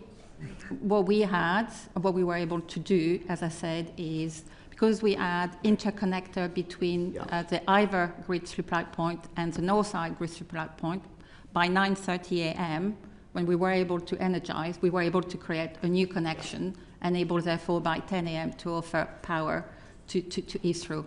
I think that it's also important to reconfirm that we're very transparent with businesses who connect on our network, that a firm connection is not a guaranteed of supply of electricity, but rather it's a connection which has which has double circuit rather than one single circuit. And that for that reason, that for example, data centers or the like of Network Rail would have alternative business continuity plan to be able to maintain continuity of supply. So, and also important to stress that for our own network, we operate to very clear standards in terms of the level of resilience we have to offer and to maintain. And to answer the next question you were asking, we spent 2 billion over the five-year control period between 2023 and 2028 to maintain that level of resilience, but also upgrade our network to be able to meet net zero. None of that money was spent at that transmission site. So, as I said, that grid supply point is owned by National Grid. What our asset was the interconnector to connect the two grid supply points, and it was available as soon as the fire brigade gave us the green light to energise. Yeah, and Alice, none of that national infrastructure investment was specifically spent at this transmission site. I have not checked how much was spent at North Hyde. I mean, all sites are in a continuous maintenance, inspection, investment cycle, so I would have to come back with the specifics of investment on North Hyde. Lawrence, did you want to come in at this point? Quickly, thank you, Chair. I wanted to return to contingency planning, and my colleague referenced the 2014 Jacobs report, which set out some generalised warnings about the risk of electricity outages. Down the years of contingency planning at Heathrow, was this specific scenario of the complete failure of the North Hyde site identified as a risk? And if so, on the night of the 20th and the 21st, was a contingency plan that was prepared for that eventuality followed? Yes, to both questions. We have a plan for a total failure of power at Heathrow. We have a plan for part failure like the one we saw, and the plan was executed the way that it was laid out. And excuse me, I think just to comment, sorry about the comments made earlier. There you go. That at 0200, so the decision was not taken that long. The airport chief engineer uses prepared resilience plan to begin reconfiguring of the supply to Terminal 2 and Terminal 4. This is likely to take 12 hours in total. Just tease out the fine difference. You said the contingency plan was prepared for complete loss of power. Both. Is that the same as a contingency plan being in place specifically for the complete failure of this substation? There are two different plans, one for complete failure and one for a part failure, part loss, as in this case. And that's the one that was put in motion. Okay, I am keen to get on to the impact on passengers and airlines, but just very briefly, Scott, you've got just a couple of questions. Yes, so very quickly, obviously we've got the two official inquiries, one from NISO and one from CAA. Do you think these are enough to get to the bottom of what happened and what lessons we can learn? I mean, just to add to that, we also there are also investigations underway by the fire services. So I think between that combination of investigation into cause and then the NISO's review into this wider resilience impact, because as we've discussed, the cause is one topic, the full scale of the impact is another. I think we should be in a good position, and the CAA doing their work to understand the full set of opportunities to learn from this event, yes. Welcome the CAA investigation and report. Clearly we'll want to participate with that and engage with it and understand also what it will cover in its breadth. But yes, certainly welcome it. And Thomas, you have your own inquiry, and this is, as you've referred to repeatedly, as a Kelly review. Will that be published in the public domain? We have published the terms of reference, and I would definitely think that conclusions would be definitely shared with the Department of Transport and also with this committee. Not in the public domain. That depends on. There could be safety and security concerns in there, and that's a matter for the board to approve. But I would definitely think that that conclusions would be shared in one way or the other. Yes.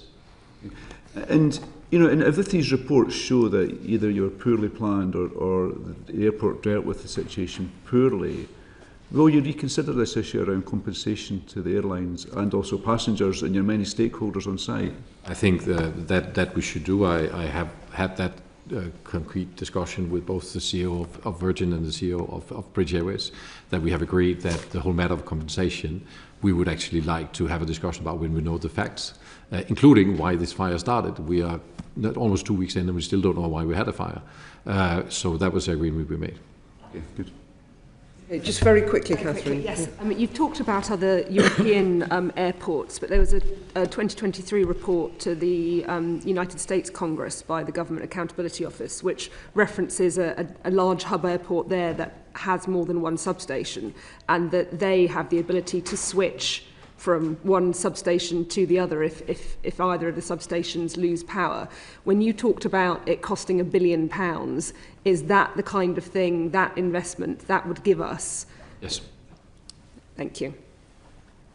Okay. I should say that £1 billion is a very sort of broad stroke in terms of numbers, right? But we're not talking about £100 million, right? Yeah. It is a very, very big investment. But that investment would mean that is the kind of thing. If either failed, if any of the three failed, you could just switch to another automatically. What you do is you build a ring, and every building and system and machinery takes power from that ring, and then you build the power supplies into that ring, so they. You know, the ring doesn't go down, and then you actually have the supply. That's the principle that you would have. So other airports elsewhere in the world are able to do it, but it's prohibitive for you. It would be prohibitive for you to do it, where other airports have been able to do it. Is that your? I don't see it as being prohibitive. I see it as being highly costly, because we have an infrastructure that is built over 70 years. It's been built in parts and put together in parts. Yeah. Resilience, as you know, has been considered many times, and we have discussed resilience already. You've told us that. So your point is it would just be it would be that much more difficult for you. Yes, it's a retrofit, and of course it's a discussion we'd have to have with airlines, because. And in an answer to a similar question earlier to me, you said you weren't aware of whether the board had considered that spending decision in the past, and you're going to come back to us on whether the board has at any time considered but turned down that decision, I think you said. I don't think that decision has been turned down, but I would like to clarify the facts when I cannot. We'll look forward to hearing from you. Right, I do now want to get on to passengers and airlines. Alex. Thank you. How effectively did Heathrow work with other airports in the UK, continental Europe and the rest of the world during the incident to accommodate diverted flights and to reroute passengers? The air traffic control services are handled by NATS, who's responsible for managing the UK airspace, and their standard protocols were used. It is a matter directly between the airspace management and airlines and other airports to facilitate that. We do not have visibility of where aircraft are exactly. It is clearly airlines' wish to manage their own aircraft. So there's not a sort of a process where we coordinate with other airports, because that is the prerogative of airlines to do that. It's their aircraft, and they're not asking us to do it either. Whether a process like that could be put in place, I wouldn't rule out, but I think the most efficient is for NATS to do that via their control center, because they know where the aircraft are and they know where the airlines want them. And we, of course, kept coordination with NATS throughout the process and the event. Yes, so from an airline perspective, the various ops controls of the airlines would have coordinated what to do with those that were already on their way, the 120. As I mentioned a bit earlier, some of them would have gone back to their point of origin. Others would have been diverted, having consulted with NATS as to whether there might be airport capacity within the UK, and then allowing faster access then to London. There were only about 11 spaces available, and on the 7 o'clock call, those were all taken. So that's where airlines were then having to put their aircraft into other European airports and stations, sometimes a bit further afield, such as Newfoundland and various other locations, unfortunately. And to the extent that you know the answer to this one, when do you think that other airports became aware that flights would be heading in their direction? I couldn't tell you exactly, but the ops controls, as soon as they were aware of the situation and the fact that Heathrow was closed, would have been, and that would have been informed via what's called a NOTAM. They would have then been out there trying to find where to put their aircraft. And of course, at that point, they're seeking more information from Heathrow as to how long the closure might be, etc. Thomas Wilby, the decision to close until midnight, do you think that was taken quickly at an early stage? Yes, it was. The NOTAM, I should have it here, the NOTAM went out, I believe at 1:40 something in the morning, sorry. 44. Yes. Yeah. And why? And why did you make the decision at that stage to say it was all the way up until midnight? Because we would not be safely able to operate the airport, as already discussed, safely operate the airport at opening. We had no visibility on when we would be able to operate the airport, and our accountable officer, who is the one in charge of taking safety decisions like that, clearly had very little visibility. We still had a blaze going on. We didn't know exactly how long it would take us and what the consequences would be of the shift over that we talked about. And hence, we need to give airlines information that they can actually operate on.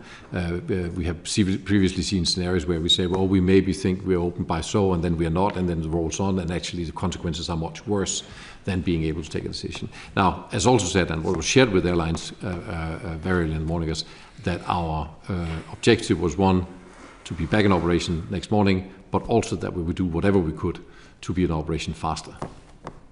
And now, just thinking about all the other forms of public transport that normally access the airport, so trains, tube, buses, coaches, what were your conversations with them over the whole period? There are coordination calls with London where all of these entities participate, and so do we, and we kept them regularly updated. I can't remember the sequence, but every 3 hours maybe, so that the entire system, and there you have Department of Transport, everybody is participating.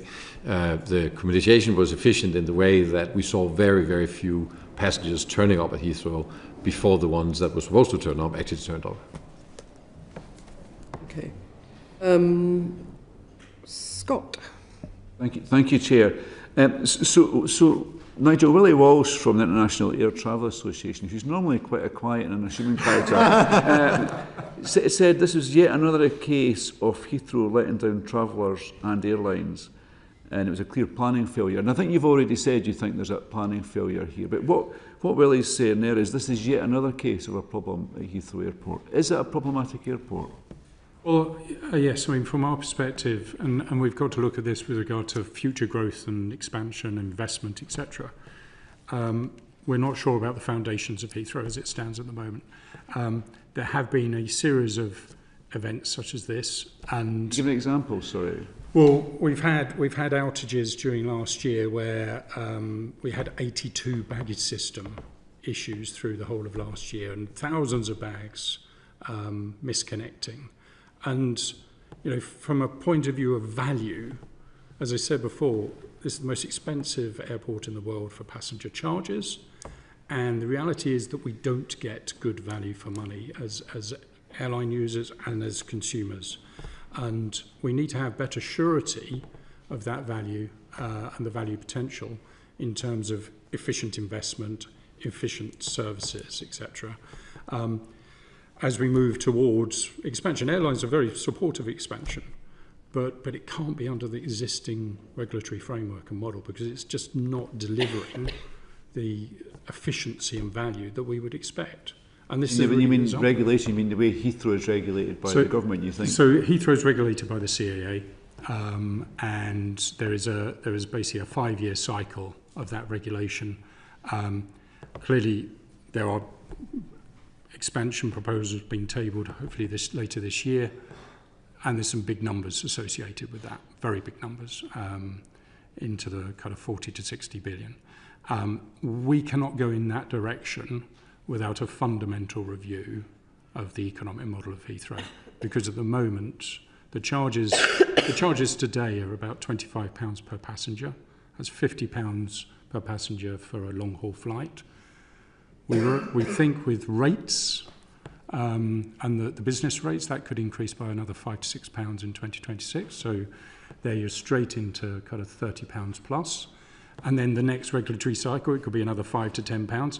The numbers are going in the wrong direction already. If we then add on 40 to 60 billion onto the regulated asset base, it just won't be affordable, and we'll have a white elephant, frankly. Willie's comment is absolutely right. We need to get a grip of this situation with Heathrow, and we need to have an airport that we can all be proud of and that really delivers great value to the economy. So Thomas, you've been in the job for a year or so, you explained, and I guess you've come to terms with operation now. Is what Nigel's saying a fair assessment, or has he been a little bit harsh on you? I think we need to understand the context that Heathrow operates in. Heathrow is one, in terms of space, the smallest airport of hubs in Europe.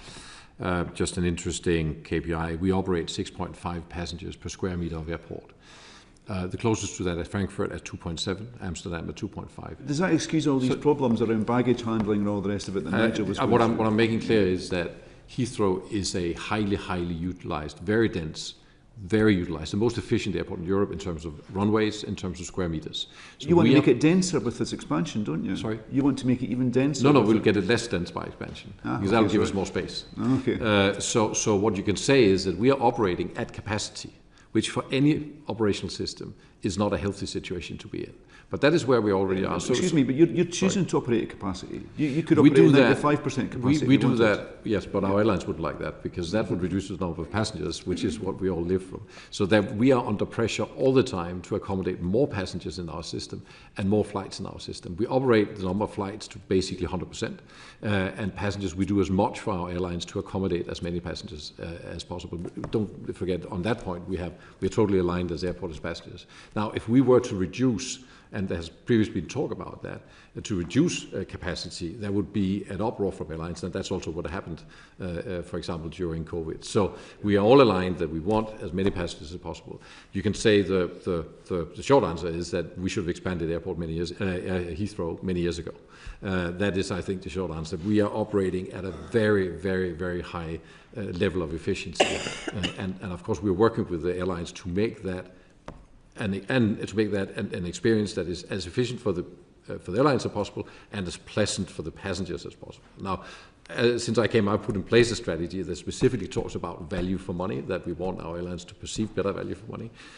Are there ways we can do that? I hope so. But as I said, expanding Heathrow, if we want that additional value for the society, getting another runway is really the only solution, because at the current time we're running at basically 100%. And as you know, when you run a system at 100%, you wear it down faster, and your likelihood of getting failures is bigger, and we are working every day with our airlines to minimize that. Right, so just to close off one last point as well, and I think it's been touched on earlier, is around the communication with airlines during this event.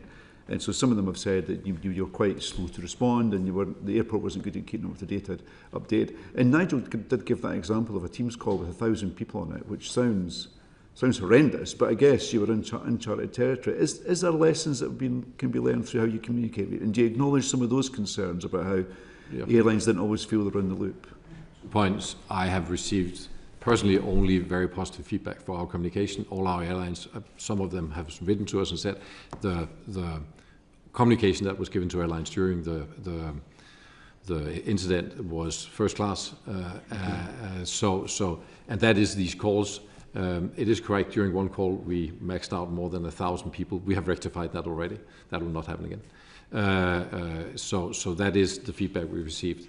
If there's concrete examples on how we can improve that, of course we'll take those in, and we'll invite that from airlines. And it's part of the 5-point plan that I presented that specifically we will talk about with airlines. Is there immediate learnings from this that we can put into action? Absolutely. Do you want to come back on that very briefly, Nigel? Yes, thank you. Clearly, airlines have a duty to communicate to their customers and tell them what's going on. And they set up their call centres and other infrastructure to make sure that they kept in touch with the consumers. One of the things that is really important there is not to just have the community calls, is actually to have structured information on a reasonable kind of document on a regular basis, just to update those communication teams as to where things are at. Because in the end, the airlines are basically taking care of the customers. And unfortunately, this was a Friday, so there have been a lot of families seeking to travel for kind of quick trips over to Europe, over to the UK, whatever, and those would have ended up as cancellations. They might rebook, or they might have just actually asked for a refund. So lots of money lost from that perspective, being a Friday coming towards Easter. We're coming on to that. When was the Department for Transport notified? I think 3:30 in the morning. 3:30 in the morning. Yes, and we kept continuous updates. I spoke to the Director General at Department for Transport and the CEO of CAA several times during the day. Okay. Baggy, did you just want to pin down some more detail on... Around lessons into covering. Can I just start by saying I visited Heathrow last week, and for an untrained eye, I was really impressed on... Sorry? I visited Heathrow last week, and for an untrained eye, I was pretty impressed on how everybody, the airport, the operators, baggage handlers, border security, everybody was working, and it looked normal to me. So I think there's general agreement that within a day or so, everything was back to normal. But just teasing out the points Scott was making around lessons learned, is there a collective approach to assessing what lessons can be learned, logging those, but doing that together rather than everyone doing it individually?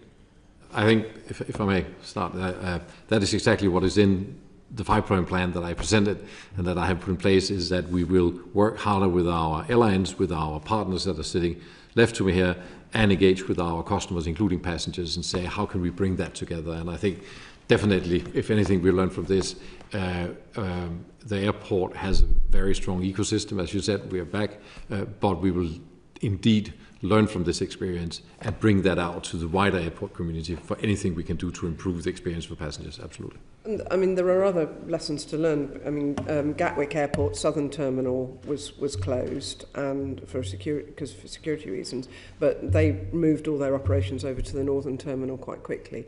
Nigel, sorry. I think there's an opportunity for the airlines to share more about their command and control structures and the frameworks they use. They are very mature and very well versed in these kind of events around the world. So I think there's opportunity for us to share more with Heathrow in that perspective. Okay. Lawrence. You may feel that this question has been partly answered already, and I'm conscious of time, so please don't feel the need to repeat anything that's already been said. But with the benefit of now some hindsight, how well do you think that Heathrow and the airlines communicated with passengers and adapted to their individual needs during this period of disruption? In the end, it's the airlines that are doing the communication. Unfortunately, Heathrow doesn't really have a role in that, other than clearly comms were going out across London, which I think was good to make sure that people knew not to come to the airport whilst it was quite closed. The airlines then provided a lot of information out to their customers, and yes, fairly sophisticated structures on that, both in terms of use of phones, etc., but also command and control structures and call centres to back up any queries. Just to check, you said unfortunately Heathrow doesn't have a role. Do you think that there's a change to be made there? I think there's something to be investigated there as to whether Heathrow should be more consumer and customer aware in that sense. I mean, there's often conversations that it's Heathrow's customers and there's the airline's customers, but in the end, the travelling public, and we need to make sure that all the appropriate parties are communicating with that community, and they're well informed as to where things are going to be. Would you like to respond to that? Yes, I think first of all, I like to look at the outcome. Was communication effective? Very few passengers came to the airport when they shouldn't. The passengers who should come came as they should, and on the following day, passengers turned up as they were supposed to. So I think the outcome was the right one. We can always look for improvements, but we do not have the names, don't forget, we don't have the names of passengers. Airlines have that, and I don't think airlines would want us to get involved in the communication with passengers, to be honest. They do that. So we communicate to the airlines, and airlines decide what to communicate to passengers. We, of course, then to the general public issues press releases. I think that worked really well. We have statements on our website, we have statements on our app, and we tweet and so on. And I would say when we look back at that particular part of the process, that worked really quite well, yes. But just coming back on that, that's why structured information is really important, because if you're an ops control member of staff in Malaysia, and you're trying to figure out, right, what is it we need to be telling our customers in terms of their flights today, you need to have that structure rather than just a deluge of information that might come on a community call. You need specifics. Two questions on compensation for passengers. The first is that while some people will be reimbursed for cancelled journeys, most passengers will not be entitled to compensation. It's not inviting comments on what the regulations say, but do you think that that status quo is fair for passengers? I think in a circumstance where it's completely out of the control of the airlines will make sure that the individual has food, drink, where necessary accommodation, and they're also then obliged to make sure that they are either refunded or rebooked. And that's what was provided in this particular occasion. I don't think it's fair on the airlines to then pick up on compensation for a situation they didn't cause, and all that's clearly an issue with regard to acts of God, and in this case it was a supplier that had failed. So yeah, that's the perspective. Have you done with your questions? The second part was on that issue, which has just been touched on, which is on delay attribution. Yes. There are other parts of the transport sector, I'm thinking particularly about the railways, where delay attribution is perhaps better understood. Do you think that there is a need for change in that area? I think there's opportunity to have that considered within the CAA review. Certainly with regard to this circumstance, it is very clear that it's the supply of the airport provision that's failed. It does take me back to the issue of who's liable in that kind of situation. And from our perspective, the liability sits with the airport and their suppliers. And on that, is Heathrow going to seek compensation from the suppliers? I think there we're back to knowing what actually happened. When we know what actually happened, we will have a position on that. Okay, can I come back to something that Nigel raised earlier, and that's the high charges that airlines are paying. Do you think that the CAA's economic regulation powers of Heathrow and other airports, do you think the infrastructure failures at Heathrow are a product of the form of regulation that we have? Partially, yes. From our perspective, Chair, the concern we have is the current regulatory framework incentivises to get as much money onto the regulated asset base, which obviously we can share kind of detail of what that means at a later stage. But in doing so, Heathrow often, the term is used, gold plates projects, capital projects, but doesn't necessarily deliver great outcomes. So we've got a series of situations at the moment on the horizon, let alone expansion. Terminal 4 car park is about to be condemned and knocked down, and that's going to be a big price tag potentially on it. I don't know how that's going to impact the operators that are in T4 at the moment. And, that's a consequence of possibly bad infrastructure being developed some time ago, but there might be examples of that in more recent times as well. Now, Mr. Wardway mentioned earlier that airlines sign off all the capital spend. We have to agree to a lot of the capital spend on the basis that we don't have detailed knowledge as to challenge. Two examples, though, where we have pushed back on T2 baggage, there's a big baggage system going in, £1 billion. We've asked for experts to be there representing us independently. That's the first time we've got it, and that should become a common practice now going forward. And then on another project recently, it's got to be a big spend of about 250 million, and suddenly that was halved when I'd been pushing back to understand exactly what was that 250 million going to be spent on. So there's a lot behind this where we need to have far greater transparency and detail about capital spend, and the regulator needs to help us get to a structure and framework by which we can get to a far greater efficiency in that spend. Excellent, thank you. There are other questions we wanted to ask, but we really haven't got... May I make a comment to this? Okay, very briefly. I'd like to make quite clear, we live up to the regulation as it is set out with CAA. When investments are planned, which is on a 5-year cycle at Heathrow, airlines are part of the prioritization. They have access to all the details. Every single project that is started at Heathrow goes through a number of gates. Airlines approve at gate 1 and gate 3 as well.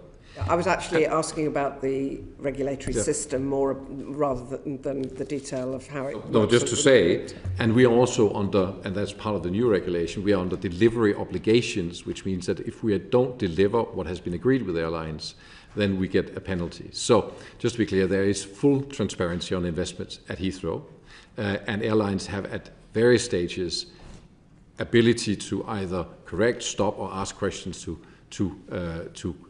investments at Heathrow. Okay, thank you. I do apologise for cutting people short, but we do have to close now. Could I just say that I note Heathrow Airport Limited's commitment to the 5-point plan, and that's now on the public record. We do ask that the plan be provided to the committee in writing. Also, timescales by which you will update the committee on the implementation of the plan. Obviously, we all are looking forward to the NESO and the Kelly reports. We're keen that the Kelly report is as much as national security allows in the public domain, because there's an element, as people have said, is I hugely respect Ruth Kelly as a former Transport Secretary, but she is a board member at Heathrow, so we don't want it to look like Heathrow is marking their own homework.